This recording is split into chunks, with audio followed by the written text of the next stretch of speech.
Tarde.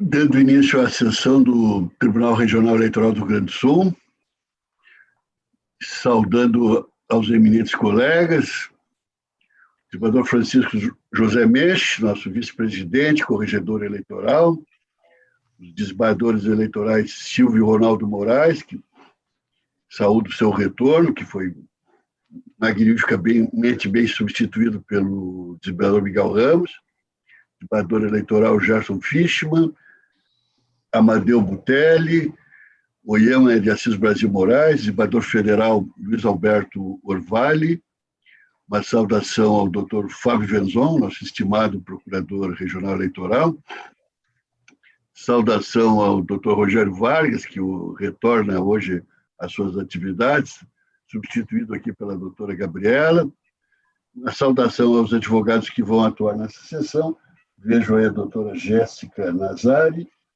consta também o doutor Madi Sagin, ou Saguin, e, por fim, saudação àqueles que nos assistem, a nossa audiência muito seletiva e muito qualificada, dos desembargadores Miguel Ramos e Karen Rodrigues, e se estiverem assistindo, também o desembargador Vilarinho, Marilene e demais.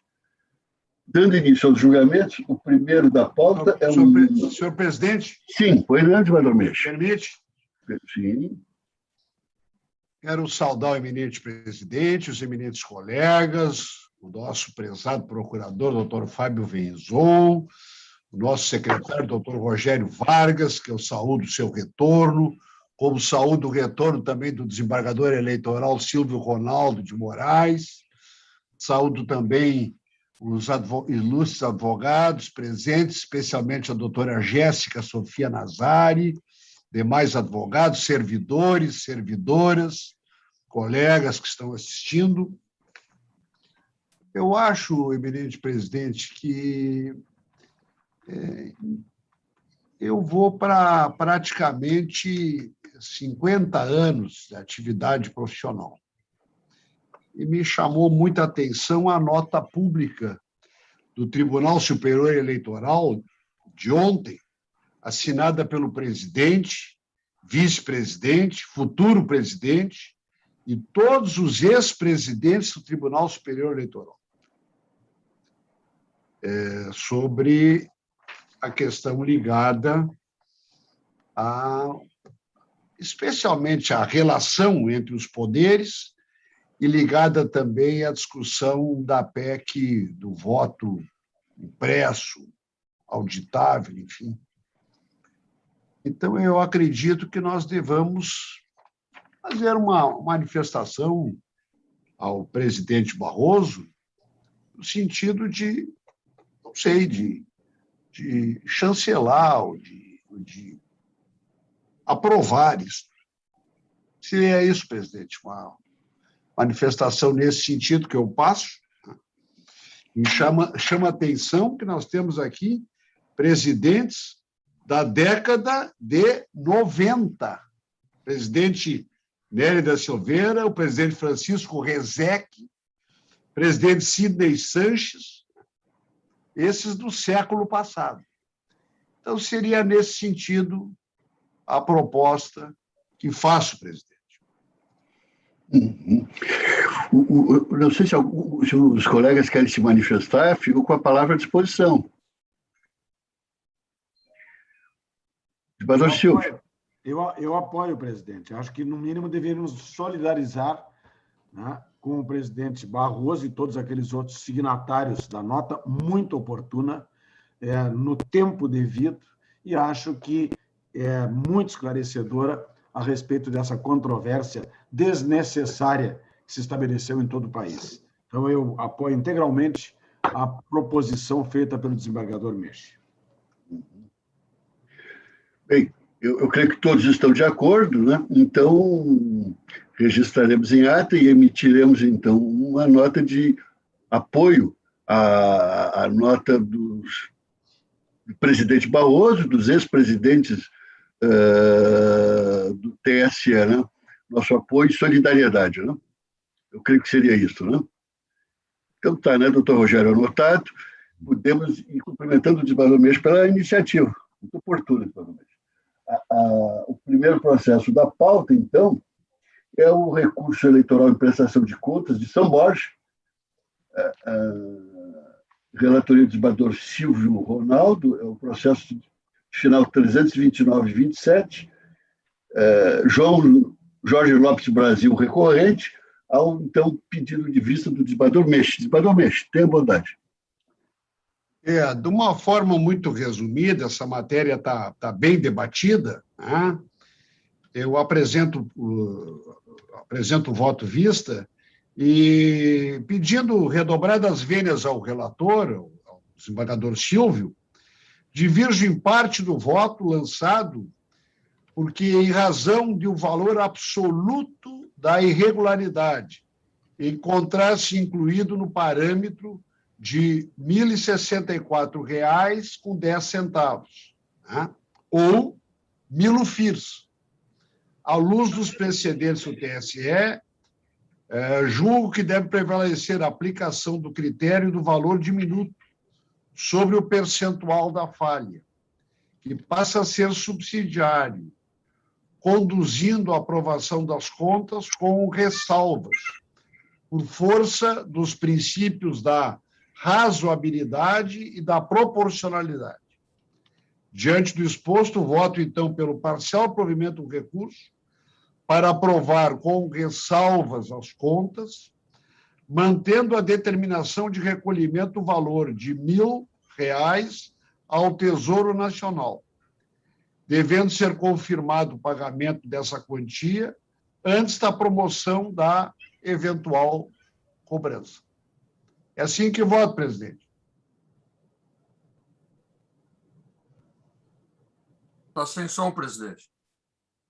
Proclamando o resultado, por maioria, deram provimento em parte. Isso, né, desembargador Gerson, que puxou a divergência. Vencido o relator que negava provimento. Deixa eu ver o que eu tenho aqui. Deixa eu ver aqui. E sozinho, presidente. Sim. Então, assim, por maioria, deram parcial provimento ao recurso, aprovando com ressalva as contas, mantendo a determinação do recolhimento de R$ 1.000 ao Tesouro Nacional, devendo ser confirmado o pagamento dessa quantia antes da promoção de eventual cobrança, vencido o relator que negava provimento. Esse é o resultado. Presidente, só uma dúvida. Neste caso, o acórdão seria lavrado da minha relação, porque eu abri a divergência. Sim, Vossa Excelência redige porque a divergência foi substancial, né? Ok, obrigado. O segundo da pauta recurso eleitoral, matéria envolvendo conduta vedada, recurso de final 69764, Floriano Peixoto é a origem, relatoria do desembargador Silvio Moraes. A sustentação oral pela doutora Jéssica Sofia Nazari. Como de sempre, nós dispensamos o relatório, a leitura do relatório, a não ser que o advogado queira, né? Então, passo a palavra à doutora Jéssica para a sua sustentação oral.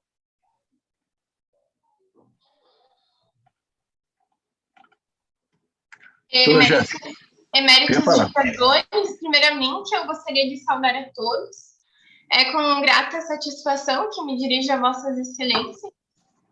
A coligação recorrente, ela referiu que os representados praticaram uma série de condutas vedadas aos agentes públicos que configurariam abuso de poder político. A sentença de primeiro grau acabou sabiamente julgando improcedente e afastando todas as imputações, sendo que o recurso interposto se insurgiu somente com relação a algumas delas.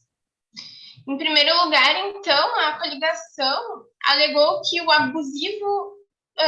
abusivo do maquinário e caminhões para particulares e em período próximo ao pleito configurou uma afronta à igualdade de oportunidade entre as candidaturas em disputa, Porém, foi demonstrado nos autos que o valor gasto em 2020 não foi muito diferente ao valor gasto nos anos anteriores, sendo que é absolutamente inverídica essa alegação de que estariam ocorrendo serviços sem a pertinente cobrança. Os valores lançados até a data da representação já superaram os valores anteriores, do ano anterior ao ano da eleição. E em relação às alegações de utilização fora do horário de expediente, de promoção pessoal na utilização do maquinário, também nada foi comprovado pelos requerentes, sendo que, inclusive, toda essa atividade foi realizada com amparo à lei municipal. A coligação também alegou que o único processo licitatório aberto no governo municipal, sob o comando dos candidatos reeleitos, para a concessão de incentivos econômicos a empresas ocorreu às vésperas da eleição, caracterizando o abuso do poder político por se tratar de ato episódico, que não ocorreu nos últimos anos também.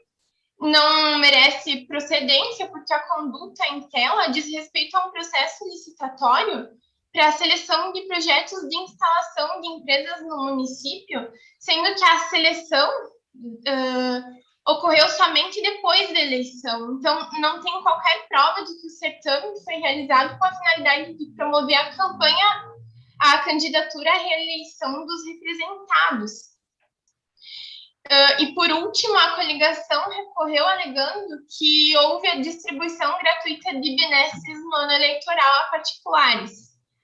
Foram distribuídos kits odontológicos durante o ano eleitoral, só que também esses mesmos kits odontológicos já vinham sendo distribuídos para os alunos da rede pública municipal por meio do programa de saúde na escola nos anos anteriores, sendo que no ano de 2020 essa distribuição acabou ocorrendo na casa desses alunos por conta de que não estavam sendo realizadas aulas presenciais justamente por conta da pandemia. Então, foi comprovado a existência de programas sociais autorizados em lei já em execução orçamentária nos exercícios anteriores. E, por último, em relação a essa alegação de ressarcimento de R$15 por metro quadrado para os moradores que tivessem edificado o passeio público, a construção do metro quadrado no passeio público estava em torno de R$85. Então, é devido pelos munícipes a maior parcela do gasto com essas obras, não estando diante de uma distribuição gratuita de benesses em ano eleitoral, e sendo que esse programa ele já se encontrava em execução desde o ano de 2018. Por essas razões, essa ação ela não passou de uma aventura jurídica que tinha o único objetivo de tumultuar o processo eleitoral na última semana, criando um factoide político. A ação ela foi intentada sem nenhum indício de prova, foram simplesmente alegações lançadas sem papel, sem qualquer fundamento. Pelo contrário, inclusive a recorrente buscou justificar-se diante da impossibilidade de produzir provas com apenas acusações infundadas. Não houve sequer uma testemunha arrolada pelo recorrente. Então, fez bem o juiz em decretar a improcedência, porque não se pode brincar com o ajuizamento de ações de investigação eleitoral apenas para criar fatos políticos. Dessa forma, como não restaram comprovados nos autos as condutas vedadas referidas, tampouco os abusos de poder político, eu peço pela manutenção da sentença. Doutor Vezon. Senhor presidente do Egrégio Tribunal Regional Eleitoral do Rio Grande do Sul, excelentíssimos desembargadores integrantes da Corte, doutor Rogério Vargas, Secretaria de Sessão, em nome de quem saúdo todos os servidores, doutora Jéssica Sofia Nazar, que se encontra na tribuna, uma saudação especial à nossa audiência. Parecer nesse processo, a questão fática mais ou menos foi trazida, né? Havia uma preliminar de nulidade da sentença da parte dos recorrentes, mas que deve ser rejeitada, porque eles solicitaram requereram que fosse requisitado pelo juiz uma série de documentos da prefeitura, e na primeira decisão do juiz da zona eleitoral, foi fundamentado no sentido de que não havia prova de que tivesse sido feito isso pela parte e tivesse tido resistência por parte da prefeitura de fornecer documentação. Então, entendeu que não havia interesse da parte em pedir, necessidade da parte de pedir para o juízo requisitar esses documentos. Primeiro, ela deveria demonstrar que teria havido resistência por parte da prefeitura. E essa foi a fundamentação trazida. E depois, mais uma vez, sem demonstrar qualquer resistência por parte da prefeitura, simplesmente foi reiterado esse mesmo pedido, novamente, de requisição. Então, houve a fundamentação, deveria, no mínimo, ele teve a oportunidade, ele sabia qual era a razão, ele sabia qual era o fundamento. Inclusive, o juiz, na primeira decisão, disse o seguinte, disse assim, sem prejuízo de, caso haja essa resistência, de deferir, né? E ele não fez essa prova dessa resistência, poderia ter feito. Então, não há nulidade da sentença nesse ponto em relação a cerceamento de prova, qualquer coisa que eu diga. Em relação ao recurso, o objeto recursal é menor, é mais restrito do que o objeto da ação, né? Não foram impugnados no recurso, portanto, não serão analisados no parecer os seguintes fatos que foram descritos na inicial. Então, a questão relacionada à publicação de uma revista da prefeitura com distribuição em período vedado, contratação emergencial de servidores e cargos de confiança, utilizando a estrutura pública de computadores, internet, material de expediente, telefones para serviços de campanha, e distribuição de materiais educacionais junto das residências dos educandos, em função da ausência de aulas presenciais na rede pública de ensino, exclusivamente pela secretária de Educação nos dias que antecederam o pleito. Esses 3 fatos não vão ser analisados porque não foram objeto de impugnação no recurso. Bom, o primeiro fato é relacionado à recorrente, a coligação recorrente, que o uso abusivo de máquinas agrícolas e caminhões, em especial para particulares em período próximo ao pleito, configurando afronta e igualdade de oportunidade entre as candidaturas em disputa. Então, eles alegaram que, nesse período, se utilizou muito mais horas de máquina para beneficiar eleitores, né, mas não houve essa prova. Verifica-se que a parte autora não arrolou na inicial uma única testemunha para comprovar as alegações de que as secretarias municipais de obras e agricultura estavam executando serviços a particulares fora do horário de expediente e sem a cobrança para alguns beneficiários selecionados, bem como que tais serviços estariam sendo realizados em prol de usuários inadimplentes, que é vedado pela legislação local. Então, foi alegado, mas não foi provado.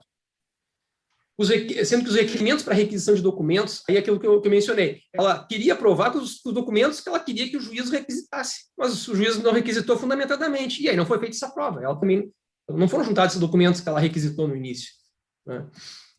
Por outro lado, acerca da grave imputação, os investigados apresentaram esclarecimentos em sede de contestação, trazendo documentos que demonstram não haver tamanha disparidade no tocante às horas máquinas realizadas. Aí eu trouxe toda uma série de cálculos aqui e tal, demonstrando que não há essa grande disparidade, inclusive atualizando aqui os gastos no passado pelo IGPM, porque nós temos que atualizar os gastos do passado, o presente, trazer para valor presente para fazer comparações, né, com o ano de 2020. Então, fiz isso, assim, aqui, eu não vou entrar em detalhes aqui em relação aos números, mas, enfim, entendemos que não havia essa grande disparidade mencionada. Então, na falta de outros elementos de prova que pudessem demonstrar a utilização do maquinário da prefeitura em prol da candidatura dos investigados, por exemplo, utilização fora do horário de expediente, promoção pessoal na utilização do maquinário, identificação efetiva dos beneficiários desse serviço, nada disso aconteceu, foi provado. Eventual discrepância de valores com alguns dos anos da gestão e coincidência com outro, não é suficiente para demonstrar a existência da conduta vedada. Salientes que nós estamos falando da conduta vedada do artigo 73, salvo engano, aqui o inciso 1 da Lei das Eleições, exatamente, inciso 1 da Lei das Eleições. E salientar que a atividade é realizada com amparo na Lei Municipal 1089 de 2001, que foi alterada pela Lei 1684 de 2019 e já estava em execução orçamentária no ano 2019. Então, também não há aquela conduta vedada do parágrafo 10 do artigo 73. Nós temos, que é aquela hipótese também de, enfim, serviços gratuitos sem que tivesse havido execução orçamentária no ano anterior. Não é o caso. Segundo fato, então afastamos essa conduta vedada. Segundo fato, seria a alega recorrente que o único processo licitatório aberto no governo municipal, sob o comando dos candidatos eleitos para concessão de incentivos econômicos a empresas, ocorreu às vésperas das eleições. Então, eles alegam conduta vedada do artigo 73, parágrafo 10 da lei federal, porque estão entendendo que é um incentivo fiscal, é um benefício que está sendo dado e que não foi dado no ano anterior, então seria o parágrafo 10. Seria esse incentivo fiscal a essa empresa. Mas aí, nós mencionamos no parecer, esse fato não é negado, né, mas que o TRE já decidiu acerca da possibilidade de, em ano eleitoral, o Poder Executivo Municipal atrair a instalação de empresa desde que não haja promoção de candidatos. Trata-se da consulta 10/2008, de 29 de maio de 2008. Ela é referida aqui no livro do Direito Eleitoral do doutor Rodrigo Lopes Ilha. Então, nesse caso, assim, não estamos verificando aqui que houve a prática da conduta vedada do parágrafo 10 do artigo 73 da Lei das Eleições.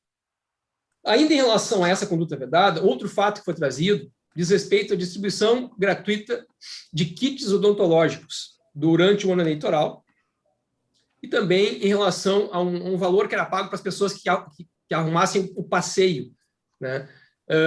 Em relação aos kits odontológicos, os representados não negam que foram distribuídos durante o ano eleitoral. No entanto, esclarece que os mesmos kits foram distribuídos nos anos anteriores aos alunos da rede pública municipal de educação, por meio do programa de saúde na escola, conforme revelam os documentos trazidos com a contestação. Aí tem 4 Ds aqui que eu cito no parecer.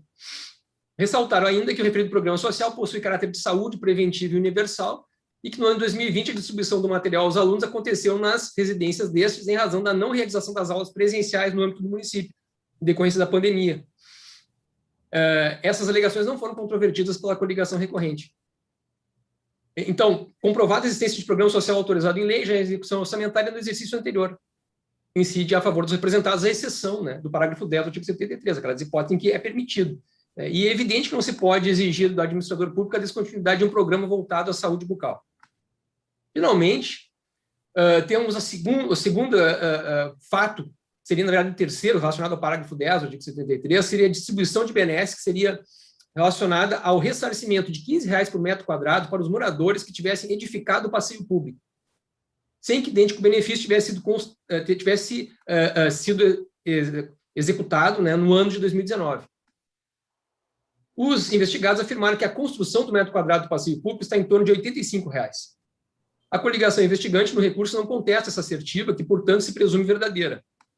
Assim, ainda que não tenha sido objeto de execução orçamentária no ano de 2019, conforme atestam os documentos juntados pelos próprios investigados, ID 30, 35, 59, 33, o certo é que, sendo devido a todos os munícipes, a maior parcela do gasto com a obra não se está diante de distribuição gratuita de benesse em ano eleitoral, de forma a ensejar a incidência. Quer dizer, o parágrafo 10 do artigo 73 fala em distribuição gratuita. Sabemos que tem determinadas situações em que se coloca um valor praticamente simbólico para tentar escapar desse dispositivo, mas aí fica evidente que, na verdade, se trata de uma distribuição gratuita, porque aquele valor é praticamente simbólico, enfim. Aqui é diferente, a maior parte do gasto é feito pelo munícipe, e se dá a bem do município, né? Está edificando o passeio público, se dá bem do município, que justifica que o município, de alguma forma, retribua também, participe também dessa edificação, né? Mas não com essa proporção aqui, e volto a frisar, não foi controvertido esse valor trazido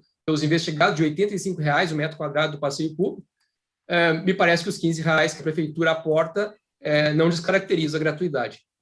Então, não restaram comprovados nos autos as condutas vedadas acima referidas, tampouco abuso de poder político, razão pela qual entendemos aqui, o Procuradoria Regional Eleitoral entende pela manutenção da sentença, portanto, conhecimento e desprovimento do recurso. Doutor Silvio. Senhor presidente, peço vênia para fazer minhas as saudações já efetuadas por Vossa Excelência, mas uma saudação especial à doutora Jéssica Nazari, que se ouve muito bem da tribuna, e a todos aqueles que nos assistem, também aos nossos colegas que prestigiam a audiência e os demais advogados. O voto está indo em completa harmonia com o parecer do doutor Fábio Venzon.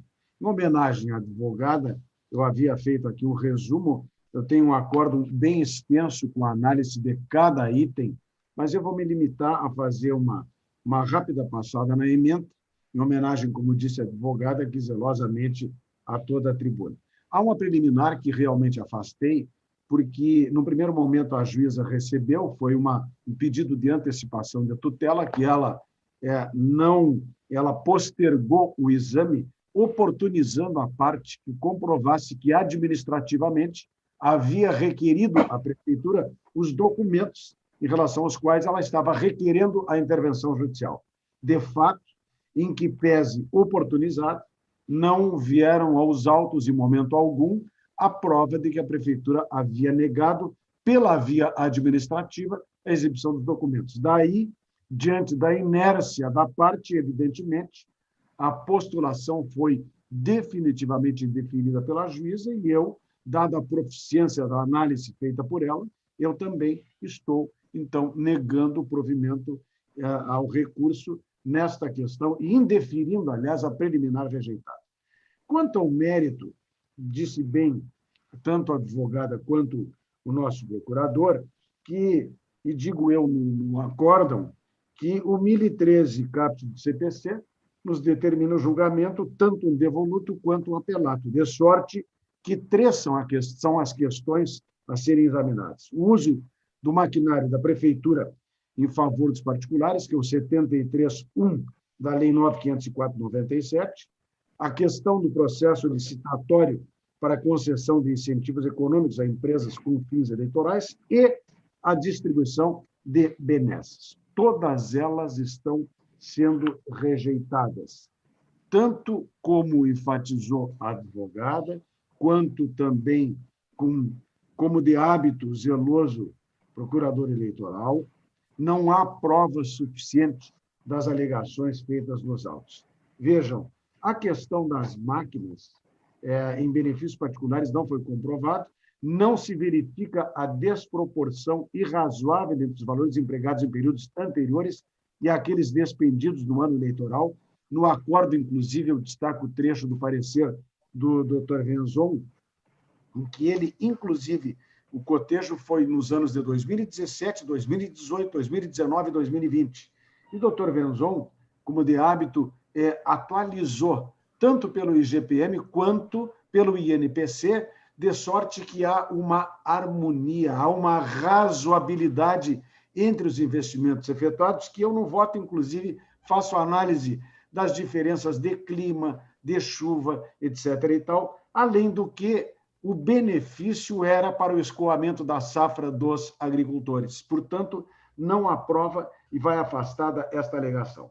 A questão seguinte é aquela abertura de seleção pública de projetos empresariais interessados na cessão do imóvel público, visando a geração de emprego e renda no município, que se distingue da distribuição gratuita de bens pela administração pública a determinado beneficiado, ação material vedada pelo parágrafo 10º do artigo 73, o que é suficiente para afastar o suposto caráter meramente eleitoreiro ou promocional da conduta administrativa. A administração estava corretíssima no que fazia e também vai afastada. E a questão final é a distribuição gratuita dos kits odontológicos no ano eleitoral, que está vinculada à manutenção de serviço já implementado e legalmente autorizado, evitando-se prejuízo aos direitos dos administrados. Igualmente, como demonstra a documentação carregada aos autos, a concessão de incentivos aos proprietários de imóveis de perímetro urbano para a construção de novos passeios públicos refere-se a programa que esteve em execução orçamentária no ano de 2018, sendo suficiente para o enquadramento na exceção legal prevista no artigo 73, parágrafo 10º da Lei 9.504. Então, estou finalizando dizendo que, diante do cenário fático probatório exposto em relação a cada um dos fatos controvertidos no recurso, não se verifica a caracterização de qualquer conduta vedada prevista no artigo 73 da Lei das Eleições, sobre as quais, conforme sedimentado na jurisprudência, imperam os princípios da tipicidade e da legalidade estrita, devendo a conduta corresponder exatamente ao tipo previsto na lei. Ausente provas do uso da máquina administrativa ou de recursos do município em benefício da campanha eleitoral dos recorridos, não há que se falar em abuso do poder. Destarte, eu estou negando provimento ao recurso. Como voto, eminente presidente? E pelos votos lançados na rede, também o voto dos demais integrantes deste plenário, né? Com o que proclama o resultado. Por unanimidade, rejeitaram a matéria preliminar e desproveram o recurso. Cumprimentando a doutora Jéssica pela sustentação que fez. O seguinte, o terceiro da pauta, o recurso de final 381/92, recorrente progressistas Itaqui, relatoria do desembargador Oyama. Vai falar pelo recorrente progressista, o doutor Madi Martins Sagin. Estou a posto, excelência. Então tem a palavra, já. Me permite, excelência? Sim. Obrigado. Saudação aos nobres componentes deste egrégio tribunal, para começar, ínclitos julgadores. Você é o mais sucinto que posso. O caso em apreço retrata 2 transgressões da chapa vencedora no último pleito municipal, no nosso município de Itaqui. Como vossas excelências sabem, a cidade gaúcha mais distante desta capital, com pouco mais de 28 mil eleitores. Impugnações e reviravoltas eleitorais têm se tornado comum no referido município. Na eleição do ano de 2000, o então prefeito Simão do Goulart foi cassado por este colegiado por conta de um panfleto, na qual, no período vedado 6 meses antes do pleito, noticiava a reabertura de um plantão médico junto ao nosocômio da referida municipalidade. Isso, vejam vossas excelências, sem pedir nenhum voto, apenas uma conduta, que ao leigo pode parecer até trivial. Entretanto, este TRE cassou a chapa vencedora do pleito de 2000 pela prática da conduta vedada no período de 6 meses que antecediam ao pleito, o que fez em nome da isonomia que se fazia pertinente àquela disputa eleitoral. Pois bem, em 2020, excelências, embora o precedente que recomenda a observância a todos, a chapa vencedora apresentou 2 transgressões à norma eleitoral. Na primeira, como reconhecido pelo juízo eleitoral de primeiro grau, uma oferta de empregos em troca de voto.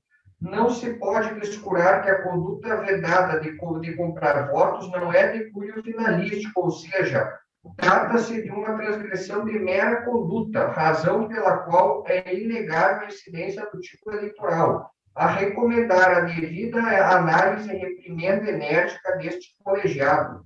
No ponto, houve oferta de emprego a uma eleitora, tendo a sentença julgado improcedente a ação, por vislumbrar a incidência do princípio da bagatela eleitoral. Paradoxalmente, em 2003, o juízo de primeiro grau também absolveu o prefeito Silas Goulart no caso do panfleto. Porém, em atenta revisão em grau recursal, este colegiado deu provimento ao recurso e cassou a chapa vencedora, também integrada pelo vice-prefeito. Com isso, cumpre rememorar que o caso destes autos não permite a incidência do princípio da bagatela eleitoral, pois a tipicidade eleitoral não se coaduna com o esquadro finalístico para o eventual reconhecimento da transgressão normativa. No caso concreto, tratando nestes autos, houve, como está comprovado, oferta de emprego público em troca de voto, em vez que o vice-prefeito, após eleito, afirmou que, como vice, a coisa muda, de forma subreceptícia e indevida. De igual modo, roga-se o provimento do recurso para os devidos fins colimados em direito, porquanto houve transgressão ao conteúdo de norma eleitoral que veda a conduta praticada pelo vice-prefeito Clóvis Correia. No mês de abril de 2020, excelências, o referido vice-prefeito, à época vereador do município de Itaqui, promoveu clandestina transferência do gabinete da vereança para a sede de um clube denominado GBC na cidade de Itaqui, em um local, atuando como seu assessor parlamentar, remunerado pela Câmara. Passou clandestinamente a auxiliar pessoas que buscavam o auxílio emergencial. Isso, excelências, embora louvável, em período de lockdown do serviço público e em período vedado, 6 meses antes do pleito. Que a época estava marcado para outubro de 2020, frustrando de maneira especial a isonomia do pleito, razão de ser da norma proibitiva da conduta vedada mencionada na prefacial. Com efeito, sem maiores delongas, o caso é de provimento do recurso. Haja vista que, por muito menos por um panfleto informativo, o prefeito eleito, no ano de 2000, no referido município, foi expurgado do cargo por conta do provimento deste tribunal. Agora, excelências, quem traz caso mais grave e latente é o Partido Progressista, embasado em provas devidamente reconhecidas pelo juízo de primeiro grau.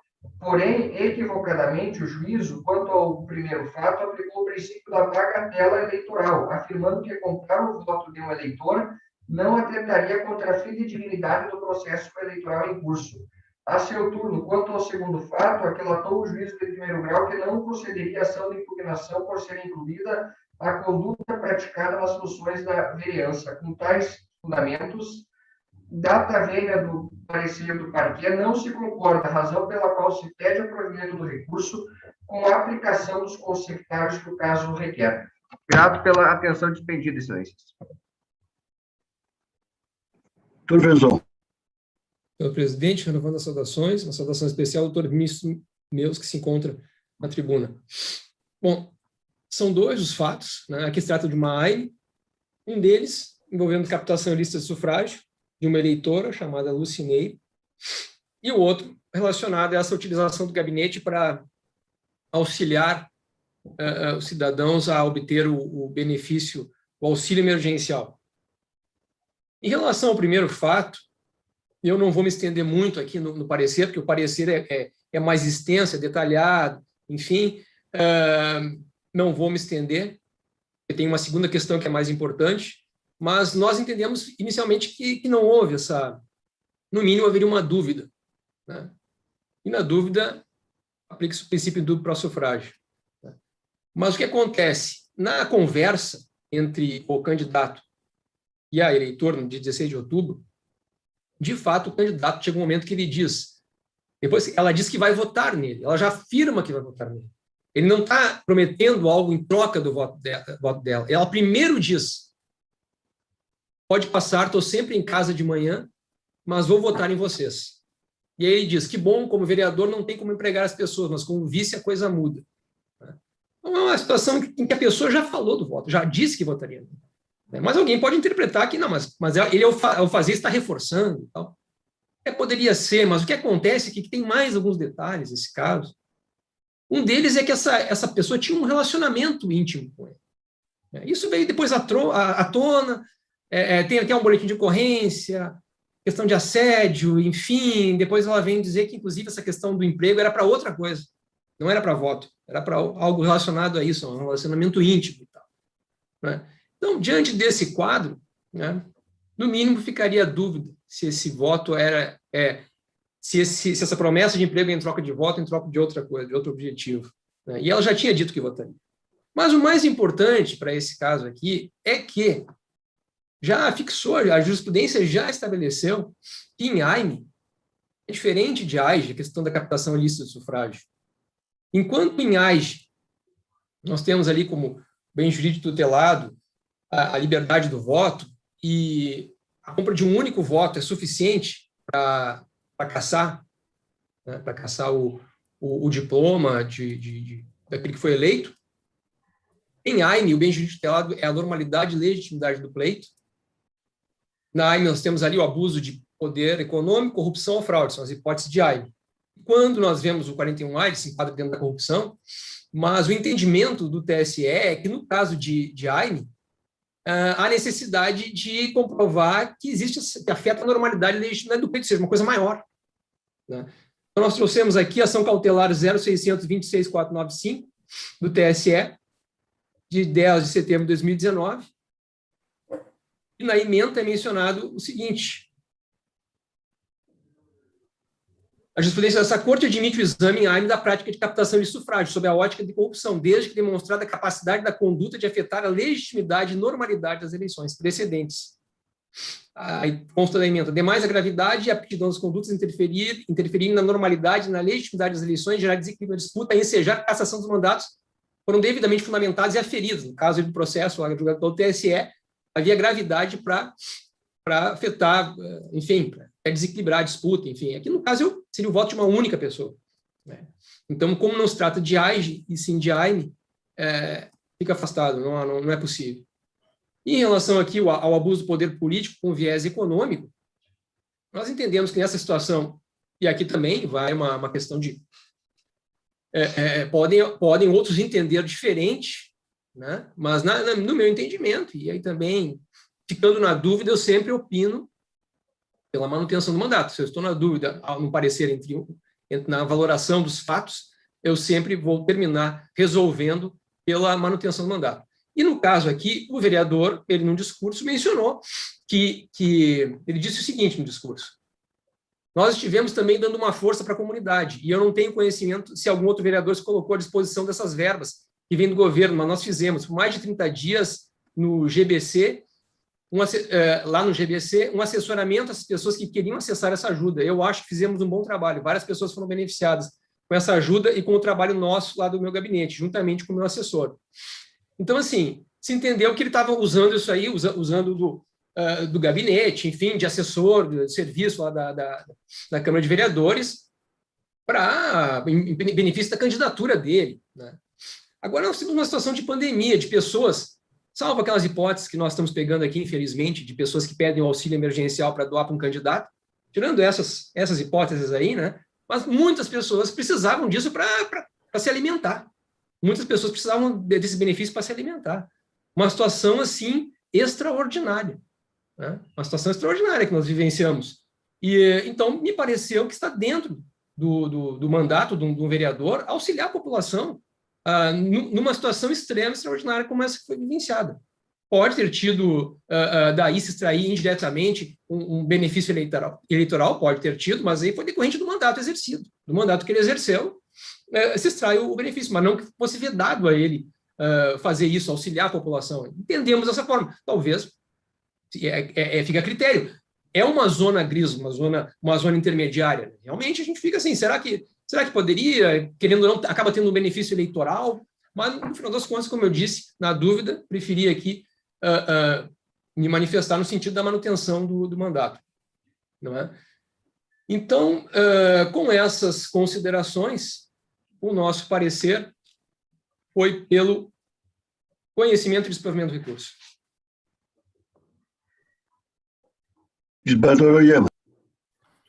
Senhor presidente, minha saudação dos eminentes colegas, doutor Fábio Venzon também saudando, minha saudação ao doutor Rogério Vargas, a quem saúdo todos os servidores, aos advogados e à nossa audiência. Como já explanado aqui na sustentação oral e no parecer do doutor Fábio, essa AIME está focada em dois fatos. O candidato a vice-prefeito Clóvis, por meio de aplicativo de mensagens do Facebook, prometer emprego em troca de votos à eleitora Lucineire de Souza Fernandes e, na condição de vereador, agira com abuso de poder político e econômico. Esses são os fatos.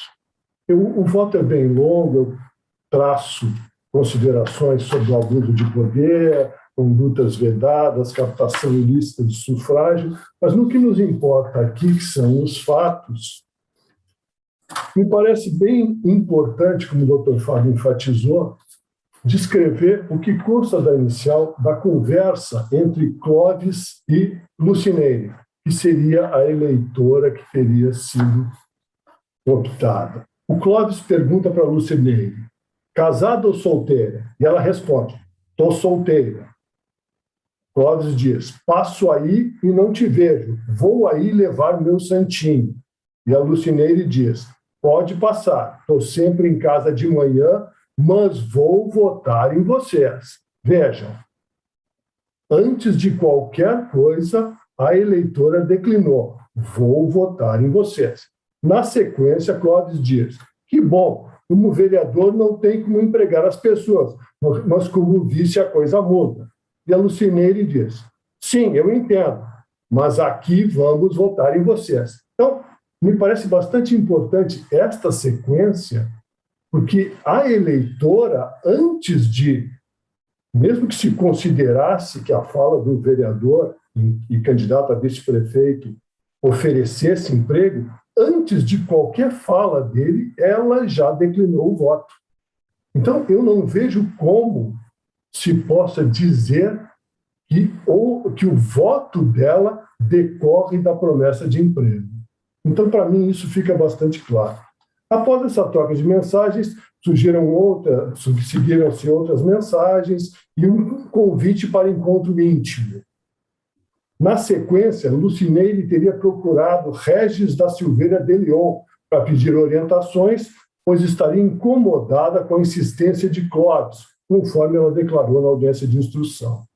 Regis teria afirmado que não poderia se envolver, mas mandaria uma pessoa ajudar. E aí seguiram conversas entre Cláudio e Lucilene que acabaram remetidas via redes sociais a outras pessoas. Divulgação essa que a Lucineire classificou como inexplicável. E houve uma circulação de um áudio produzido por Regis da Silveira de Leon, que eu transcrevo aqui. Também há uma série de situações periféricas, pois em 9 de novembro de 2020, Lucineire registrou boletim de ocorrência na qual afirma ter sofrido assédio sexual por parte de Clóvis. E Regis de Leon, que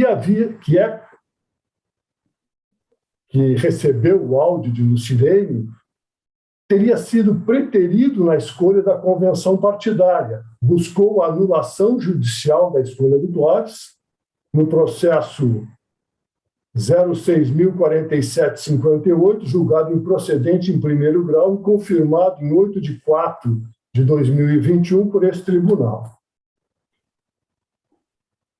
Bom, o que eu estou dizendo aqui é que não há nos autos provas suficientes para considerar configurada a promessa de emprego em troca de votos. O contexto probatório é frágil e permeado por interesses de outros participantes da competição eleitoral. Há contradições e confusões evidentes nos relatos. Eu inicio pelo confronto entre o que o eleitor afirmou na troca de mensagens com o candidato a vice-prefeito e aquilo que testemunhou perante a autoridade policial. E saliento que considero verídico o teor do diálogo, pois os recorridos alegaram que teria havido manipulação da conversa, mas não provaram nada a esse respeito. E aqui eu ressalto novamente, a circunstância da sequência da conversa, onde a Lucineire primeiro declara que vai votar. Então, nesse sentido, eu acho que não há a captação do voto. E destaco também a cautela que nós devemos ter do comportamento do Regis da Silveira de Leon, porque ele foi preterido na convenção partidária e procurado pela eleitora antes do vazamento das mensagens. E ele indaga a um interlocutor, o Regis. O que tu me diz disso, irmão? Ela vai me passar os prints da conversa. Como nós podia fazer para explorar isso aí? Em evidente demonstração de interesse de prejudicar a candidatura de Leonardo Clóvis. Da análise desse conjunto probatório, eu tenho que não há prova da captação ilícita do sufrágio e o que implica no afastamento das alegações do recorrente, também quanto à prática de abuso de poder econômico, que a parte autora não traz uma prova concludente do alegado. Quanto ao segundo fato, que seria o uso da máquina pública, como o doutor Fábio bem enfrentou aqui, na época, o município de Itaqui estava em estado de calamidade pública em razão da pandemia. E colocar um assessor em auxílio à população carente, num momento de necessidade, para que esta população carente buscasse e conseguisse o auxílio emergencial, não me parece que extrapola os limites do mandato de vereador e menos ainda, que configure a conduta vedada. Eu não vejo como isso. Até trago aqui, né, doutrina a respeito do assunto, né, e destaco que essa conduta, por mais que se possa concluir que fosse vedada, que na minha ótica não é o caso, ela não teria como alterar o resultado obtido nas urnas. De modo que, senhor presidente, num resumo de tudo que é dito, já que o voto tem 6 laudas, o voto é por negar provimento ao recurso. Creio que todos os colegas estão de acordo, e por isso, proclamando o resultado, a unanimidade negaram provimento ao recurso. A nossa distribuição acertou na de Madoroyama, e está aqui é com o de Madoroyama, né? E está aqui comigo, exatamente. Sim. Só estou esperando sinal verde de Madoroyama. Estou pronto já, né? Estou pelo senhor é que manda. A data fica a seu critério. Não, pode deixar. Então tá, um abraço aí ao doutor Vinícius, lá da nossa Itaqui, né? Isso. Obrigado, excelências. Bom trabalho. Obrigado. Isso. Um grande abraço aí, então, né? O seguinte, o quarto da pauta é recurso do Ministério Público envolvendo o caso de corrupção e fraude, vereador, final 58679, Rio Pardo, relatoria do desembargador Meche. Doutor Venzon, então, com a palavra. Senhor presidente, somente para me certificar de que aqui há dissonância aqui com o nosso parecer. Porque, assim, acaba sendo colocado sempre nessa citação oral, quando é o Ministério Público, mas se estiver em consonância com o parecer, aí não há necessidade dessa citação. Creio que sim. Desembargador Meche.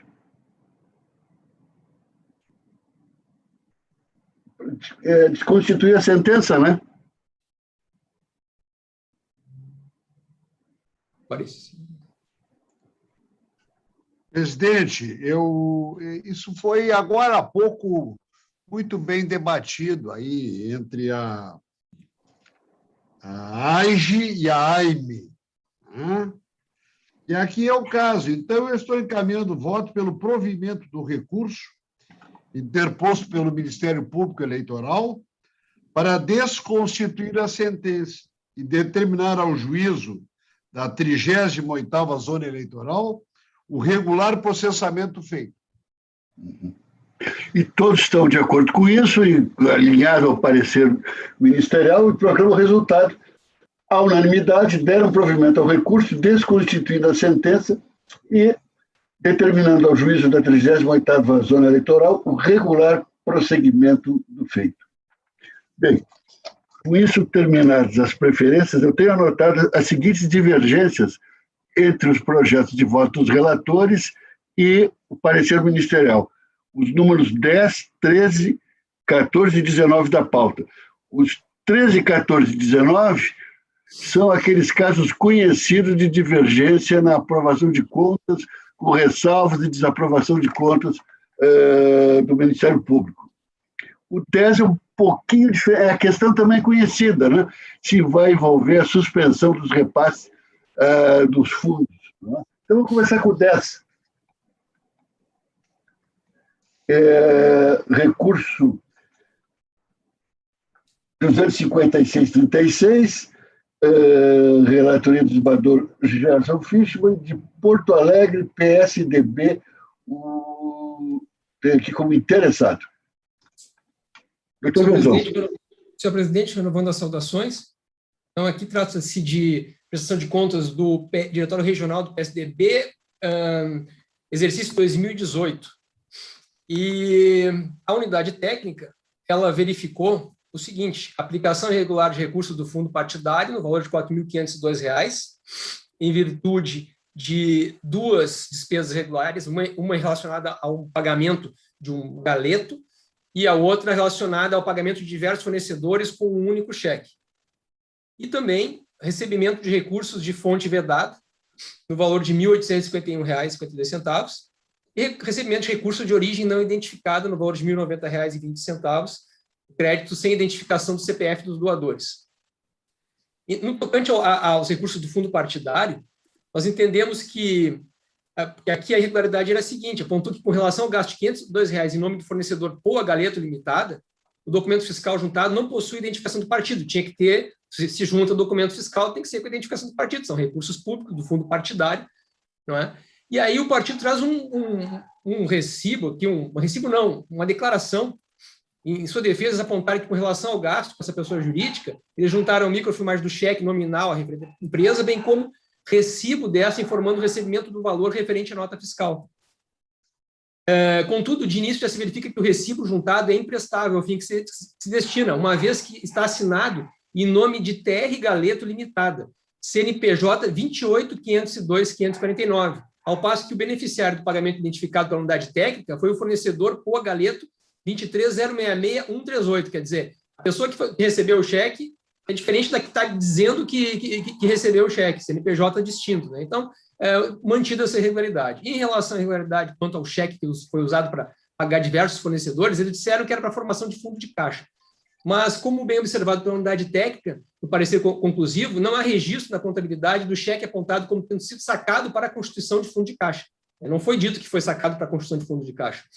Além disso, tendo o pagamento de todos os fornecedores ocorrido por meio de um único cheque, restou inviabilizada a verificação para saber se os fornecedores indicados foram efetivamente os destinatários dos valores. Então, estamos entendendo que tem que ser mantida essa questão da irregularidade com o recurso do fundo partidário em torno aí de R$4.502. Recebimento de recurso de fonte vedada é um relacionado ao recebimento de pessoa jurídica, que eles mencionam que é um desconto em folha, enfim, e trazem comprovação de anos anteriores, mas não especificamente desse ano específico, então estamos entendendo que é mantido. E tem também os assessores da Assembleia Legislativa, que não eram filiados ao partido, o partido vem alegar inconstitucionalidade, princípio da isonomia, mas aqui exatamente o contrário. Essa vedação de que cargos em comissão, emprego público temporário, possam fazer doação aos partidos, visa exatamente, está amparada na Constituição, né? O princípio da eficiência, da moralidade, da impessoalidade, né? O legislador não quis que simplesmente uma pessoa fosse contratada porque ela vai fazer doação para o partido, né? Então, que separar as coisas, né?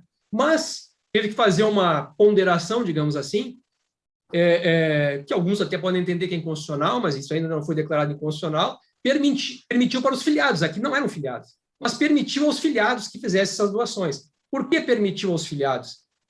Permitiu porque os partidos dependem das doações dos filiados para se manter. Então, se não permitisse isso, impedia que o partido que chegasse a poder colocasse pessoas dos seus quadros em cargos de confiança na administração pública, porque se colocasse, ia deixar de receber a doação. Então, essa foi a ponderação que o legislador fez ao vedar, mas permitir nessa hipótese. Agora, uma pessoa que não é nem filiada, por que ela estaria doando ao partido? Aí ficaria mais claro ainda que ela foi colocada lá para fazer doação para o partido.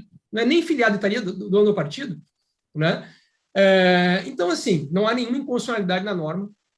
Nesse artigo 31, inciso 5, que está sendo aplicado aqui e aqui não há dúvida, então, que se tratam de fontes vedadas. Valor aqui, total de só um pouquinho, chegando aqui no final, R$1.000 e poucos aqui. R$1.851,52. Pegando o valor da pessoa jurídica com o valor das fontes dos assessores da Assembleia, R$1.851. E, finalmente, recurso de origem não identificado, créditos efetivados de R$1.090 sem identificação do CPF e CNPJ.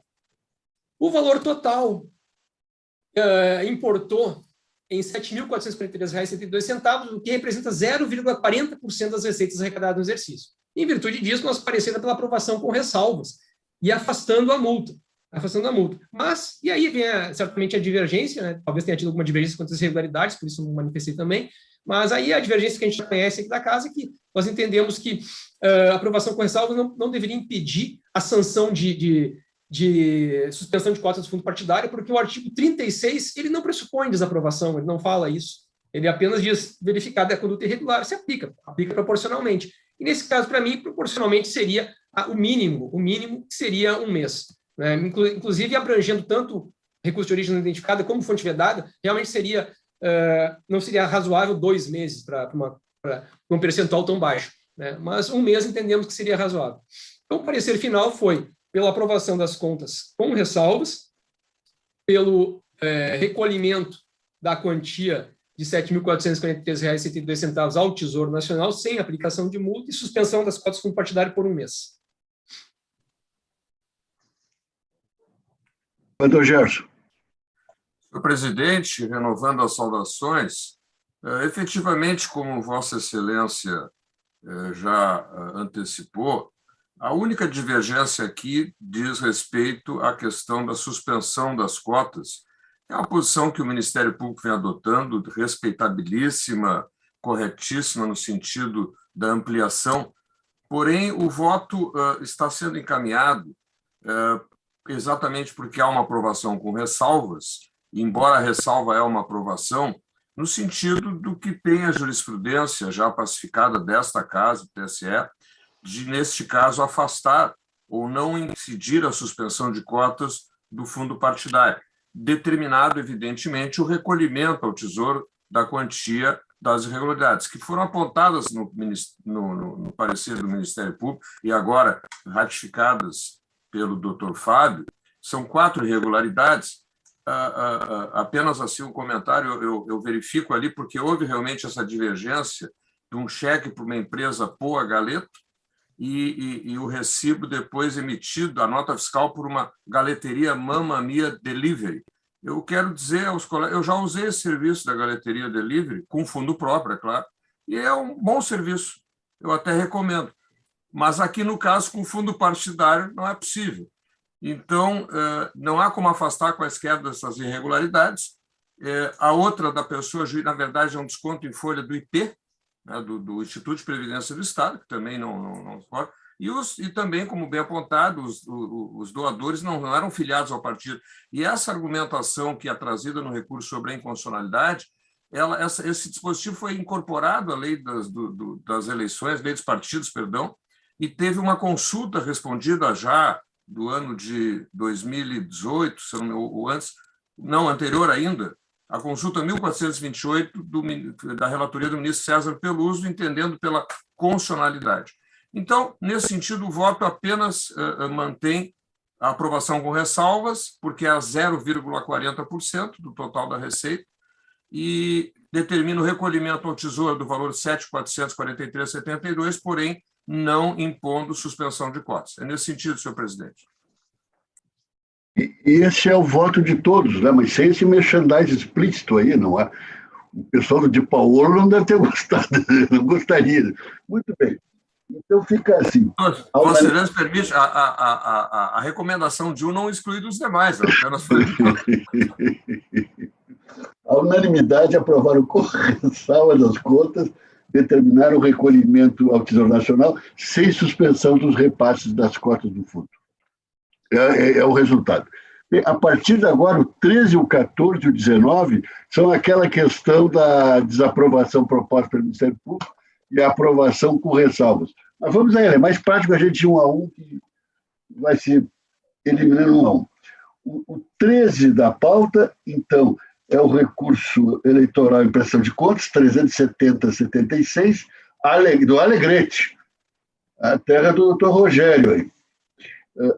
Eleição 2020, Daisiane Javarez de Almeida, vereador, relatoria de Bador Butelli. A questão é só aquela conhecidíssima. Doutor Fábio.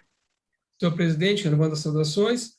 A vereadora, Vossa Excelência já mencionou os dados fáticos do processo, vereador, município, enfim, foi desaprovadas as contas, né, determinado recolhimento de R$600 em virtude de verificação de pagamento de despesas do FEF mediante transferência bancária para conta de titularidade diferente da fornecedora. Aqui se tratava do aluguel de uma motocicleta e, segundo o recorrente, ele depositou na conta da outra pessoa a pedido da fornecedora, porque ela não poderia receber na sua conta, então transferiu para a conta de outra pessoa. E aí isso não é permitido pelo artigo 38, entendemos que isso aí fere aqui a transparência, trata-se de recursos públicos, como o percentual, inclusive, aqui está acima de 10%, e o valor não é um valor insignificante, são R$600, o percentual está em 16,22%, nós estamos opinando aqui pelo conhecimento e desprovimento, mantendo também a questão da devolução do Tesouro Nacional. Senador Butelli. Presidente, na pessoa de Vossa Excelência, eu saúdo os demais integrantes da Corte, uma saudação ao doutor Fábio Venzon, procurador regional eleitoral, doutor Rogério Vargas, que retorna suas merecidas férias, na pessoa de quem saúdo todos os servidores da casa. Saudação também à nossa assistência. A questão pontuada é exatamente essa, senhor presidente, com relação à aprovação ou não de contas, né, com uso irregular de verbas do Fundo Especial de Financiamento de Campanha. No caso aqui, a prestadora Daisiane, candidata a vereadora Javarez de Almeida, no município de Alegrete, fez um pagamento de R$600 que seria destinado à locação de uma motocicleta para a pessoa de Jéssica Maria Mendonça Paz, que seria sua coordenadora de campanha. No entanto, o pagamento foi feito para uma outra Jéssica da Silva Santos, né? Efetivamente, este pagamento não está de acordo com o regramento legal, né? Ainda mais se tratando de uma verba pública, né? De modo que, então, gera automaticamente o dever de recolhimento desta quantia paga de forma irregular. No entanto, a quantia de R$600 está considerada como módica pela reiterada jurisprudência da Casa, de modo que, então, encaminho o voto pelo provimento parcial do recurso para a aprovação das contas com ressalva, mantendo a determinação de recolhimento dos R$600 ao Tesouro Nacional. Este é o voto, senhor presidente. E ao voto de todos, a unanimidade prover em parte o recurso, aprovando as contas com ressalvas, mantido o recolhimento ao Tesouro Nacional. O seguinte, o recurso 0600-65590, Santo Ângelo, eleição 2020, Elson Bueno de Souza, vereador recorrente, relatoria do desembargador Butelli. Doutor Vezon. Senhor presidente, ministros desembargadores, nesse caso foram desaprovadas as contas do recorrente, em virtude do pagamento de despesas de recursos do FEF, sem a devida juntada de documentação comprobatória, nos termos do artigo 35, parágrafo 12 da resolução, além da forma do pagamento utilizado terá ocorrido por meio distinto daquele previsto no artigo 38. O valor, e foi determinado o recolhimento de R$410. Aqui diz respeito, no caso aqui, deste processo, diz respeito a... Só um segundo. Perdi um pouco aqui. Tá. Primeiro, ele juntou somente o recibo de Rosângela Maria da Luz e não juntou o contrato. Aí depois, é de recursar o junto contrato. Aquilo que eu digo, declaração unilateral de data em que foi firmado o contrato, ali não é algo reconhecimento de firma, não sabemos se esse contrato estava assinado antes ou não, sendo que não deve ser admitida a juntada de contrato, de prestação de serviço, porque isso era um tipo de documento que, obviamente, existia, se existia antes, teria sido juntado, junto ao recibo, junto ao contrato, daqueles básicos assim, de ser juntado. Não foi juntado, aí é juntado somente depois, né? Não sabemos a data em que foi firmado. Além disso, o próprio contrato, ele não cumpre alguns dos requisitos exigidos pelo parágrafo 12 do artigo 35 da resolução 23.607. Esse dispositivo diz o seguinte: as despesas com o pessoal devem ser detalhadas com identificação integral dos prestadores de serviço, dos locais de trabalho, das horas trabalhadas, da especificação das atividades executadas e da justificativa do preço contratado. Não tem justificativa do preço contratado, e se for ver o contrato, na parte das horas a serem trabalhadas, está XXX, não está as horas trabalhadas. E o próprio contrato em si não cumpre o parágrafo 2 do artigo 35. Né? Então, entendemos aqui que não foi comprovado o gasto com recurso público, o valor é R$410, não é insignificante e representa 14,74% das receitas declaradas.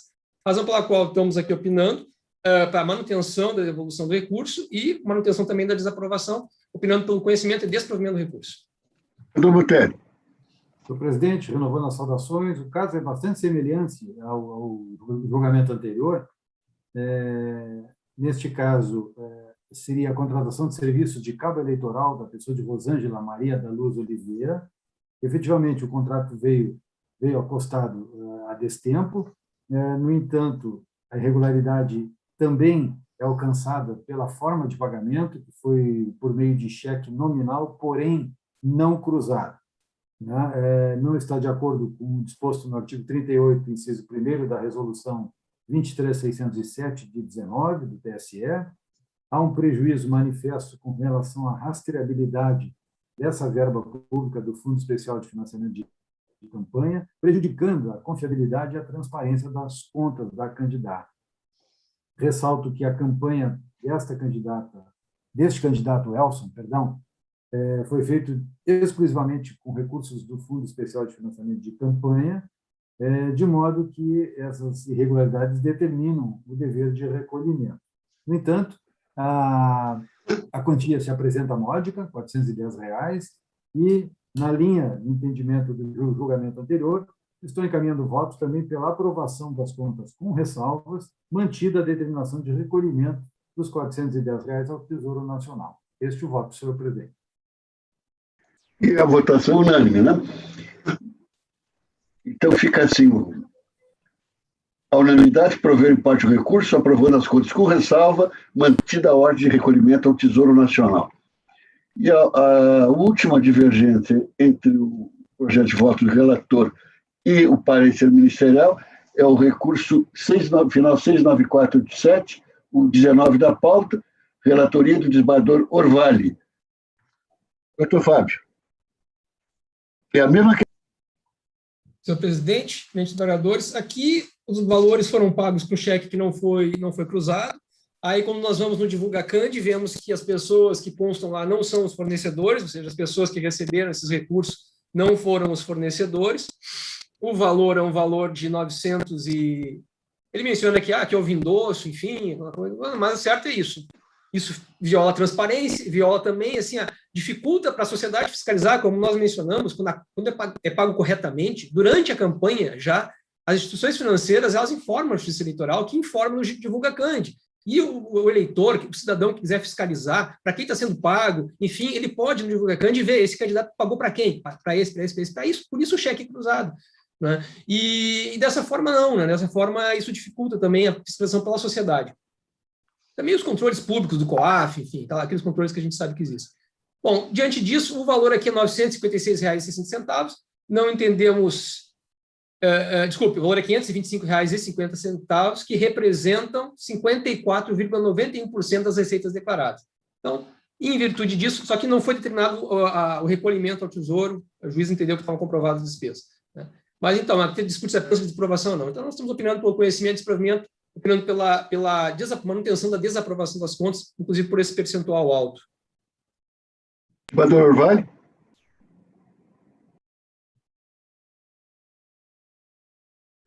Senhor presidente, muito boa tarde. Saúdo Vossa Excelência, em sua pessoa, os demais integrantes da Corte, saúdo o procurador eleitoral, saúdo os servidores da Casa na pessoa do doutor Rogério Vargas. Efetivamente, aqui se trata também de pagamento de despesas com o Fundo Especial de Financiamento de Campanha, e as contas foram desaprovadas porque está em desacordo com o artigo 38 da resolução TSE 23607. Como disse o doutor Venzon, o valor total é R$ 525,50, e foram distribuídos da seguinte forma: R$ 100 foi sacado por terceiros sem identificação do CPF, e R$ 215 e R$ 210 constam como favorecido Tedi Martins. A prestadora de contas afirma que efetivou as contratações nos valores de R$ 210 e R$ 215 junto à gráfica missioneira, e ainda que o valor de R$ 100 foi pago a Larissa Freitas Carlotto, preenchidos nominalmente, contudo não fez prova desse alegato.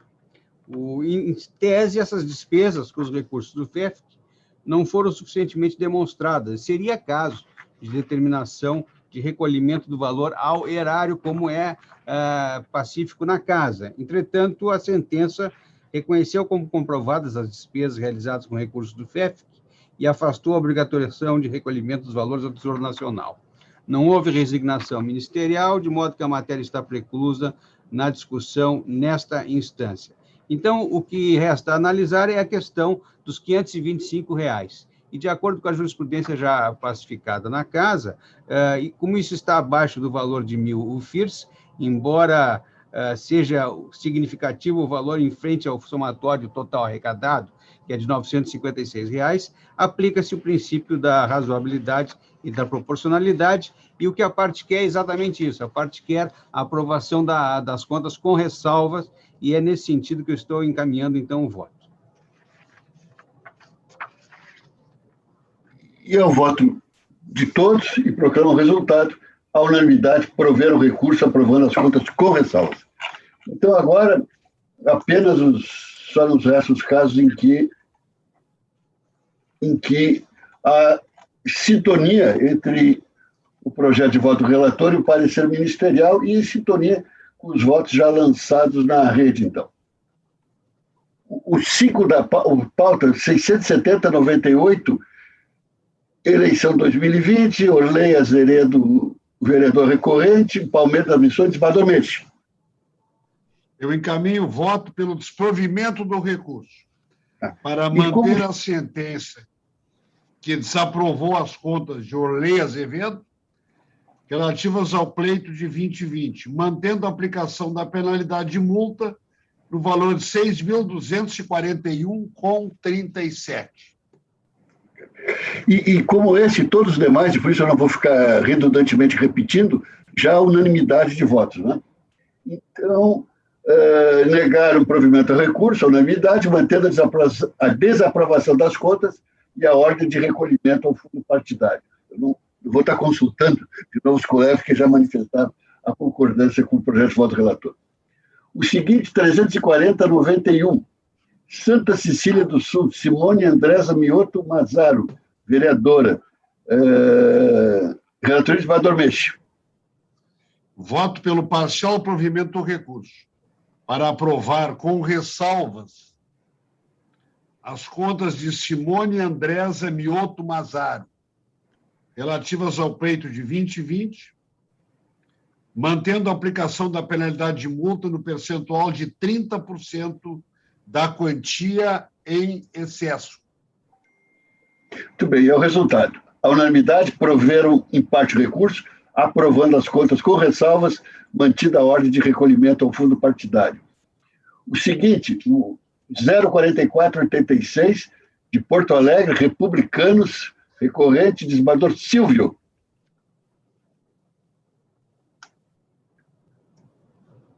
Sou o Desbador Silvio. Desculpe, estava fechado meu microfone. Renovando a saudação, estou votando pela intempestividade do recurso, comprovada nos autos, e é esta a votação que estou encaminhando, presidente. E é o resultado. Não conheceram do recurso por intempestiva unanimidade. O oitavo, o 28568, de Júlio de Castilhos, Simone Cristiane Nunes Leal, eleição 2020. Desbador Silvio. Aqui, presidente, eu estou propondo o provimento ao recurso em função da quantia irregular, admite a aplicação do critério de valor nominal diminuto. Então, estou propondo a aprovação com ressalva das contas. E é o resultado, né? Prover o recurso, aprovando as contas com ressalvas à unanimidade. O seguinte, 805-16, Leandro Bisolo, vereador, eleição 2020, de Mato Castelhano, né? Aquela bonita região do estado, Mato Castelhano. O vereador Gerson deve conhecer, né? Não, não conheço. Ficava só em Passo Fundo ali. Não, mas é que a Grande Passo Fundo absorveu uma série de comunidades, eu não... Sim, Mato Castelhano é do lá, é ali, né? Era o distrito. E tinha o Mato Brasileiro e o Mato Castelhano, era isso. Muito bonito ali. Mas ficava centrado. Eu posso até ter passado por lá sem perceber que era Mato Castelhano. Não, mas devia ter um foco de atenção muito grande em Passo Fundo. Não dava tempo, mano. Muito bem. Então vamos lá, esse feito de Mato Castelhano. Eu estou encaminhando o voto, senhor presidente, pelo desprovimento do recurso e mantendo a determinação de recolhimento de R$ 750 ao Tesouro, porque a falta representa 85,26% das receitas declaradas. Impossível aplicar os princípios. É nesse sentido. Sim. E esse é o voto de todos, é o resultado. Unanimidade negaram provimento ao recurso. Quem tinha fazenda em Mato Castelhano era o doutor Silvio Algarve, uma fazenda muito bonita, junto ali à barragem do Capingui, né? E era criador de Texel. Não de Suffolk, né? Não de Suffolk. Suffolk é uma coisa mais sofisticada. Ah, não. É o pessoal dos bares. Por falar nisso, é em setembro que dão cria as ovelhas, os cordeirinhos e não... né, doutor Rogério? Mas já estão dando. Já, então temos cordeirinhos aí no campo já. É bom saber.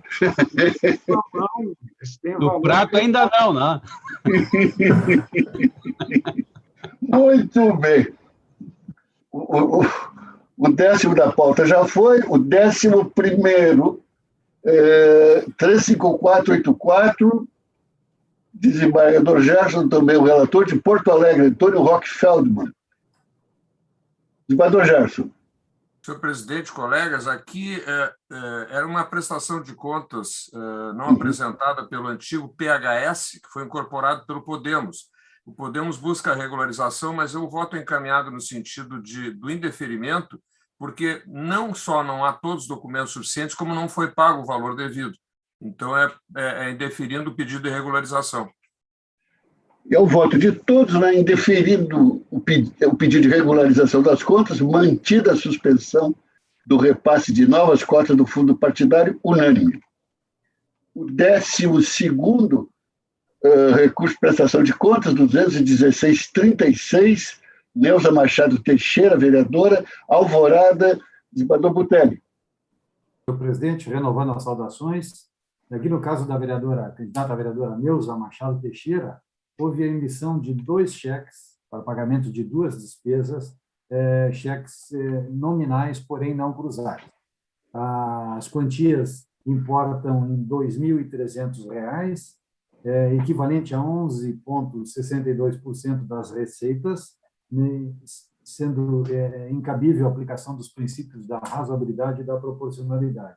De modo que estou encaminhando o voto pelo conhecimento e desprovimento do recurso interposto por Neuza Machado Teixeira, mantendo a sentença que julgou desaprovadas as suas contas relativas ao pleito de 2020, com fundamento no artigo 74, inciso 3º, da resolução TSE 23607 de 2019.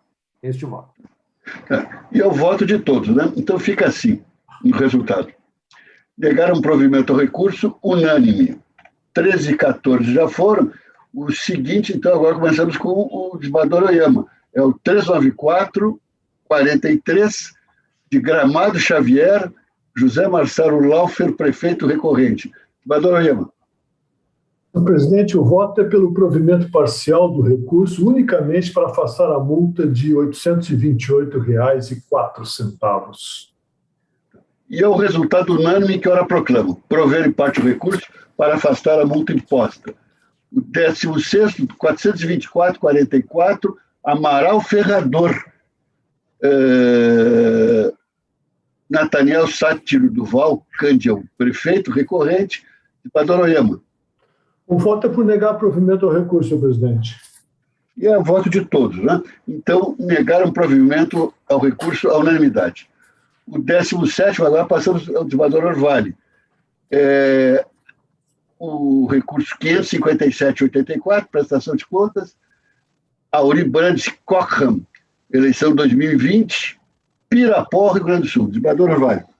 São contas desaprovadas pelo uso do FEF para pagamento de despesas automotivas de veículo utilizado em campanha no valor de R$ 2.510. O recorrente apresentou uma GRU comprovando o recolhimento da quantia ao FEF e pede, então, que seja considerada aprovada as contas. Evidentemente que o recolhimento não retira a ilicitude do comportamento, de sorte que eu estou votando pelo desprovimento do recurso. E é o voto de todos, né? Negaram provimento ao recurso à unanimidade. O 18º da nossa pauta, 127,54, também prestação de contas, Piratini dá recurso, né? Giovanni Gonçalves Madruga, vereador recorrente. Aqui são recursos de origem não identificados no valor de R$ 388. De acordo com a jurisprudência pacificada já na Corte e pelos princípios da razoabilidade e proporcionalidade, eu estou votando pelo provimento do recurso para aprovar as contas com ressalvas e mantendo o dever de recolhimento do valor ao Tesouro Nacional. E é o voto de todos. A unanimidade, prover o recurso, aprovando as contas com ressalvas, mantendo o dever de recolhimento ao Tesouro Nacional. Com isso, encerramos a pauta jurisdicional. E só há o último aqui, um administrativo, de minha relatoria, de Rio Grande, a requisição de uma funcionária, tudo devidamente justificado, e creio que então o resultado seja a unanimidade, deferir o pedido de requisição. Com o que encerramos a nossa sessão de hoje. A próxima será na quinta-feira. Eu passei aos colegas uma mensagem de agradecimento do juiz de Rodeio Bonito sobre o policiamento, tanto da Brigada Militar quanto da Polícia Federal, que foi para lá, ele está muito satisfeito. Já agradeci ao vice-governador e ao superintendente da Polícia Federal o atendimento ao pedido aqui da Justiça Eleitoral. É uma nota triste, né? Rodeio Bonito, eu não sei se... eu acho que o Butelli conhece, né? Ou não sei se o Oyama. É uma cidade tão bonita do estado, ali para o lado de Frederico Westphalen. Tem a Ametista do lado, que é a zona de produção. É perto de Seberi, né? Isso, exatamente. Não, eu não conheço. Eu lembro porque o desembargador aposentado, o desembargador Diógenes, jurisdicionou ali em Seberi no início, e ele falava das cidades próximas. Na época não era comarca. O Praz também foi juiz em Seberi. E Rodeio Bonito é tão bonita ali porque eu inaugurei o foro de lá, era o único prédio da cidade com elevador. E esses nossos elevadores que falam, né? De sorte que o pessoal ao início tinha uma dificuldade. Mas o pessoal ia para conversar com o elevador. Isso. E o gabinete do Magelense... Presidente, agora os elevadores, assim, põem a máscara. Cuide-se. Isso. E um prédio muito bonito, a vista do gabinete do juiz para uma curva do Rio da Várzea, ali é um pedaço de Europa, é uma zona de mista italiana, alemã, uma região ordeira. E na eleição passada, houve tentativa de interferência por facções. Coisa incrível, né? Tanto que hoje e amanhã estão sendo realizadas audiências lá com dezenas de testemunhas, mais de 50 cada uma. E havia informações de que essas facções invadiriam a cidade e tomariam conta. Né? Incrível, né? E o nosso juiz de lá veio de Pernambuco. Eu não sei se ele é de Exu, a famosa cidade de Exu do Luiz Gonzaga, e tem todo um histórico ali de rixa familiar. O cangaço não é lá, é aqui. Mas eu disse para ele, mas meu filho, tu vem de Exu, e tu vem ter algum receio aqui no civilizado Rio Grande do Sul. Mas, infelizmente, numa região assim tão ordeira como essa, né, a realidade é entristecedora. Bem, e só para terminar, dia 25 de abril teremos, então, prosseguimento das nossas palestras da EGE, e será o ministro Miguel Reale Júnior o palestrante. Já está confirmado, e o tema vai ser sobre desinformação eleitoral, e vai ser um horário civilizadíssimo desta feita, às 16h. Abril. 25 de que mês? O presidente deve ser agosto. 25 né? de agosto. Não, 25 de agosto, desculpe, 25 de agosto. Agora, 25 de agosto. Agosto. Eu fiquei tão emocionado com o horário que me atrapalhei. O presidente fez isso só para ver se nós estávamos atentos. Foi só... é uma pegadinha, né? Pegadinha. E quinta-feira, agora, depois da sessão,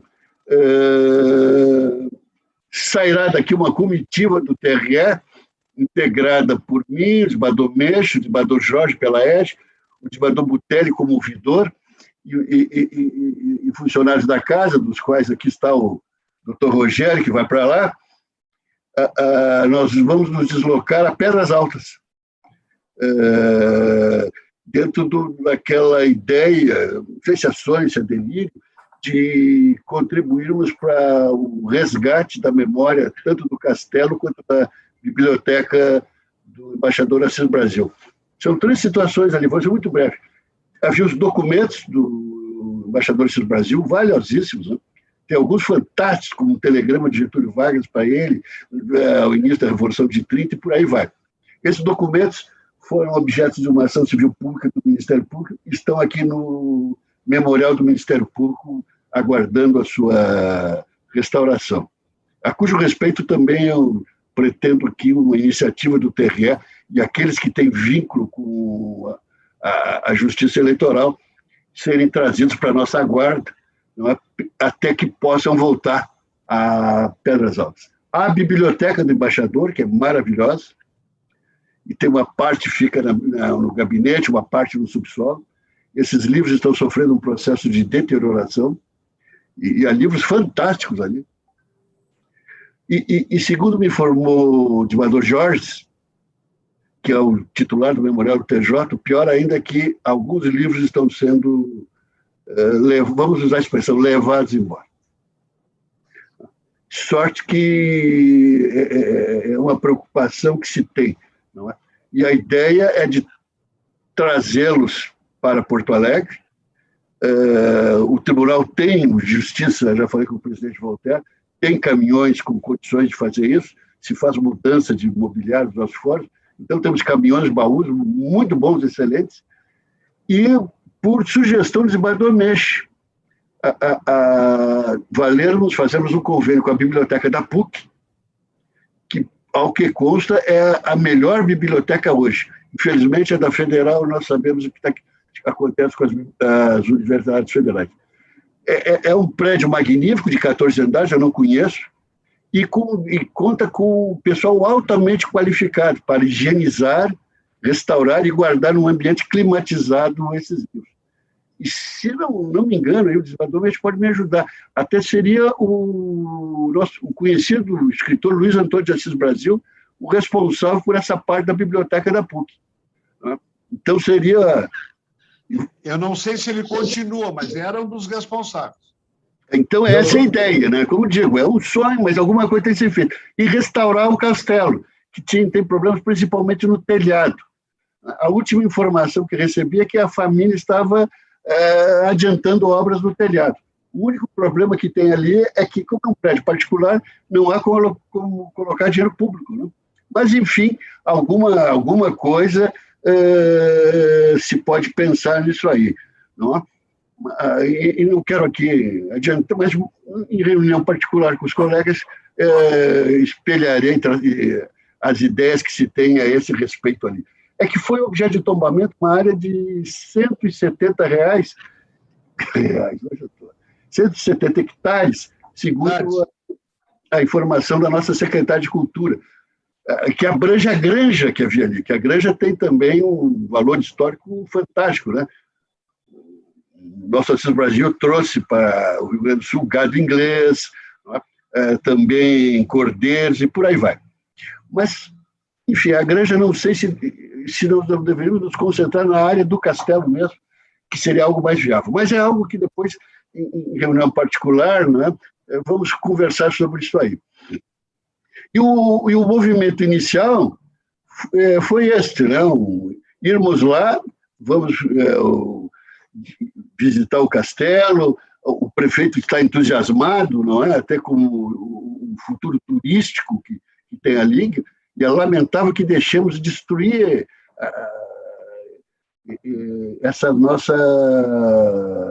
esse nosso patrimônio histórico, cultural, não é? Como se tem visto. Eu já falei aqui, né? Assisti a demolição da casa do Borges de Medeiros ali na Duque, né? Para ficar ali um estacionamento de pátio. Depois destruído, não tem mais volta, né? Então, assim, há vários movimentos que se está fazendo, e eu quero depois fazer uma reunião com os colegas e para até trocarmos ideias, né? O que é que se pode ser feito nesse sentido. E é o movimento inicial. O prefeito de lá queria nos oferecer um churrasco, disse, não, recusamos tudo, né? Mas, e ao contrário, nós vamos fazer uma obra de boa vontade, etc. Vamos levar daqui cestas básicas, todos estão contribuindo com cestas básicas, né?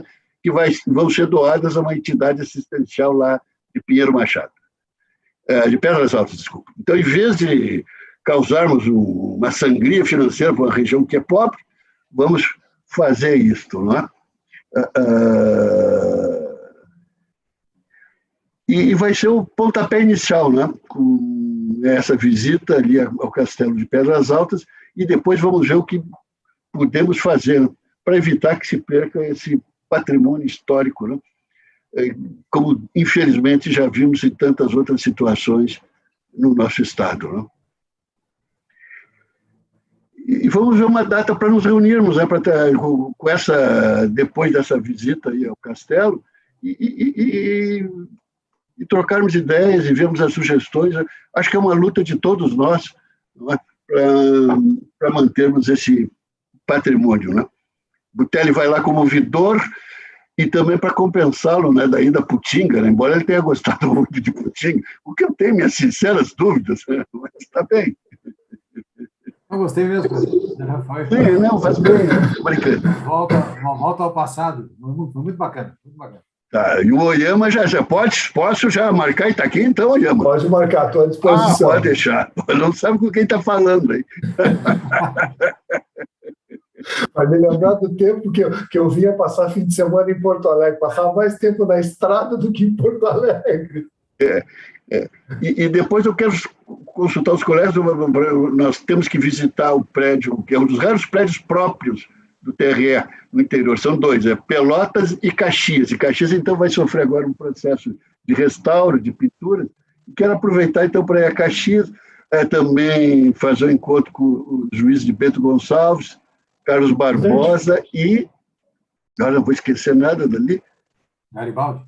Garibaldi, isso. Mas esse o Butelli não vai. O Butelli não vai. Já está excluído lá, que é a terra dele. Então, consultar os colegas que desejarem esse contato, né, que é muito importante com os nossos juízes aí. O Silvio é Zona Sul. Qual é a previsão? Não, o Silvio é Frederico. Frederico, falem. O bispo lá de Frederico já está esperando o Silvio. E já tem um programa na rádio da igreja lá. E qual é a previsão do prédio da 7 de setembro? O Silvio foi coroinha do bispo? Não, o bispo se lembra. O padre de Dom Pedrito fez recomendações lá sobre o Silvio. Comecei na Voz do Poste, falando para a praça. Isso. Depois, quem era da Voz do Poste era o Maurício Sirotti. Lá em Passo Fundo. Na praça. O homem da Voz do Poste. É isso aí. Exatamente. Presidente, e qual é a previsão do prédio da 7 de setembro? Quem vai inaugurar... Eu não vou fazer a inauguração pela metade, né? Nunca fiz isso, não vou fazer inaugurar a placa. Não. Agora... já. Bom, agora, nesse ano, devem ser inaugurados alguns departamentos. O 8º e o 10º andar devem ir para lá. É tão interessante a nossa tradição do TRE, que tudo tem nome. É o andar do fulano, é o andar do Beltrano. O princípio da impessoalidade é meio estranho. Então, eu não vou dizer os nomes. O Vargas sabe. Não tem o andar do Vargas lá ainda. É o 8º e o 10º, que já estão bem adiantados. A ocupação então é gradual. Quem vai inaugurar mesmo ele vai ser o Meixe. O Meixe vai ser para compensar, né? Porque ele vai pegar umas eleições muito tranquilas. Então, suave. Muito suave, muito tranquila, sem nenhum contratempo. Isso. E é um prédio muito bonito, aquela construção maravilhosa. Todo ele foi feito com requintes arquitetônicos, né? São segmentos do prédio. Não foi só um escritório de arquitetura, de arquitetos que pegou ele. Então, a parte da iluminação foi um escritório de arquitetura especializado nisso, paisagismo. Acho que o Meixe conheceu, o Gerson deve ter conhecido. Era o antigo prédio do Citibank, não sei se você conhece. Eu conheci ali, eu conheci também o prédio do Citibank, é um prédio muito bonito. O Gerson costumava almoçar lá. Isso. O Gerson costumava almoçar lá. Não sou eu. Vamos parar por aí. A construtora era uma da época das melhores do Brasil, a João Fortes. É um prédio de ótima qualidade. Está sendo bem adaptado. Agora, o problema é aquele de reforma sempre é o que a gente sabe, né? Reformar é pior que construir, né? Sabe quando começa, não sabe quando termina. E o que aparece, né? Mas é um prédio de ótima qualidade. Então, os que conheceram, tem no segundo andar, onde vai ficar um plenarinho, tem uma área externa com um ajardinado ali, para fazer um happy hour ali. E eu creio que no último andar, que é o restaurante, né? Não, eu acho que não era no último. Era no penúltimo. Será que era nesse, então, andar ali no segundo? Último, não. Segundo ou terceiro, onde tem essa área... Não. O restaurante era lá em cima, era no 12º andar. Então é isso aí. É onde nós vamos fazer o nosso restaurante ali. Já se acusou, o Messi soltou, né? Messi soltou o milho e já veio correndo. Mas cuida com o Messi. Pelo menos no meu tempo era. Não sei, no meu tempo era. No dele talvez tenha baixado por segundo. Não, mas era um andar alto. O restaurante era um andar alto. Eu acho que era 10º ou 12º, uma coisa assim. É um prédio excelente, que está sendo bem adaptado, e a mudança vai ser por etapas, né? Então, paulatinamente, vai abrindo espaço no prédio da Duque de Caxias para ampliação de outros setores nossos que hoje estão muito sufocados fisicamente. Por exemplo, o memorial deve se expandir para 1 ou 2 andares, não é? A própria EGE também vai ganhar mais espaço. Vai acontecer o que aconteceu com o Judiciário Estadual, que nós temos o Palácio da Justiça com mais essa parte de representação e a parte funcional mesmo ali embaixo, na Borges Medeiros. Né? Vai ser assim, quem vai inaugurar é o Meixe. Como dizia o capitão Froner, vamos ver. Se tudo correr bem, o projeto, a programação. Claro, lógico, vamos ver. Está sendo feita sem pressa aí, para ir direitinho, não é? Então, talvez comigo seja esses 2 andares aí, com esses serviços aí, financeiro, né? Esses que devem. E em 22, então, deslancha mais. E, inclusive, vai para lá o nosso serviço ali na Praia de Belas. Os nossos cartórios vão para lá. Até, facilitando o acesso das pessoas. Melhora muito o público, que não tem que pegar mais 2 ônibus para ir até a Praia de Belas. Alguma coisa até vindo do interior, realmente vai ser muito valioso. A central de atendimento já está lá, mas ela ainda não está funcionando, mas já está, não é? E deve, então, entrar em funcionamento aí, provavelmente com o mês. O mês vai ter todas essas... A eleição de 22... Toda essa parte fácil, uma eleição suave. A pessoa certa, no lugar certo, na hora certa. Uma eleição suave, presidente. Sem dúvida nenhuma. O tribunal acertou com a eleição do Meixe. E aquelas coisas, né? O destino é caprichoso. Veio a hora certa para o TRE ao Meixe. Vamos contar com todos os colegas, né? Toda a questão do Ministério Público também, da advocacia e, especialmente, do nosso qualificado corpo de servidores. Sim, nosso corpo de servidores é muito bom mesmo. E eu, da minha parte, chega dia 28 de maio, eu fecho, faço a mesma coisa que fiz no TJ. Fui! Eu vim comer um bauru aqui no Trianon, saí com a felicidade, um dos dias mais felizes da minha vida. Bom, então, até quinta-feira, às 2